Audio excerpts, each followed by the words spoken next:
Michigan State's spring game, the football game anyway, is this weekend, Saturday, 1:30 at Spartan Stadium. The tickets are free, and it will be on the Big Ten Network as well. They conclude 15 spring practices under the fifth-year head coach Mark D'Antonio. Green and white intra-squad game, and parking in the lots is free as well, so that should be a lot of fun. And they're going to have a free youth clinic, no registration required for children from 8 through 12, and that'll be from 10 to 11:30 on the practice fields behind the Duffy Daugherty football building. That's where they normally practice. Be kind of fun to take your kids there because you get an inside look at where the Spartans work out and practice. Nobody usually gets to see that. You can buy a press box seat if you want. Another thing you don't normally get to do. There are 100 of them, and they're $50 each. And the innovative Michigan State Spartan Nation, once again, welcoming you in the way that they do. You can celebrate, too, Michigan State women's golf because the women's golf team won the Big Ten championship this weekend on Easter Sunday in Illinois. They beat Purdue in second place there, and so Stacy Slobodnik, Michigan State hasn't had a championship since 2007, and she'll join us a little bit later this morning. Congratulations to the Spartans. 46 minutes after the hour, there is a, well, let me just tell you first off, this royal wedding is getting a lot of attention. And the royal wedding is this Friday, and it will happen while we're on the air in the morning. So we'll have live coverage for you. We'll be dipping in and out of the audio coming out of London, and I'll be in Bermuda, so part of the British Commonwealth, and I'll be telling you how the Bermudians are celebrating. You're going to have to get up early and set an alarm if you're going to do it, because that's all going to roll out about 10 in the morning London time, which will be much earlier here than the 6 and 7 o'clock hour. But how fascinated are you with the nuptials of Prince William and Kate Middleton? According to the New York Times poll, not very interested. Only 6% have been following the news about the wedding very closely, and 22% are following it somewhat closely. That's all. Women paying much more attention than men, particularly older women, is what we understand, the people who are really into the royal wedding. But nevertheless, it will be one of the biggest worldwide audiences for a television event in history. And Madonna's ex-husband, Guy Ritchie, will be on the guest list. Victoria Beckham, Posh Spice, and her husband, David Beckham, the soccer king. Mr. Bean will be there, Rowan Atkinson. Sir Elton John will be there. You'll see all sorts of people you know, but you won't see the Duchess of York, Sarah Ferguson, who's been kind of an embarrassment since she married into and got divorced from the royal family. The King of Tonga will be there. The King of Swaziland, the Queen of Spain, the Governors General of Canada and Jamaica will be there. The Prime Ministers of the Bahamas and Australia. But I'm told Tony Blair, the former Prime Minister, not invited. Gordon Brown, the former Prime Minister, not invited.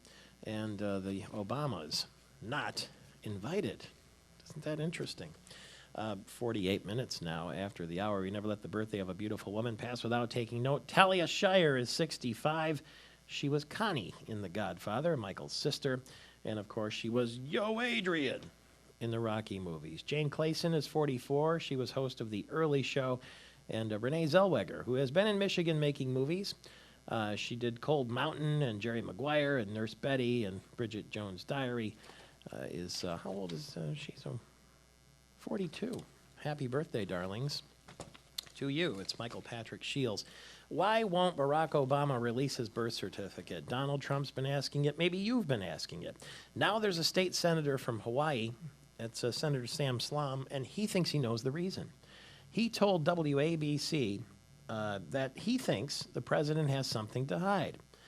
Because why wouldn't he show it otherwise? He says the real issue stopping Barack Obama from releasing his long-form birth certificate instead of just the certificate of live birth is to hide the name of his actual birth father. He says he thinks Obama was born in Hawaii, but the real issue is what's on the birth certificate. It could have to do with what his name is on the certificate and who his father is. Is that unpleasant to talk about that? Well, that state senator doesn't seem to mind talking about it very much. Do you believe in God?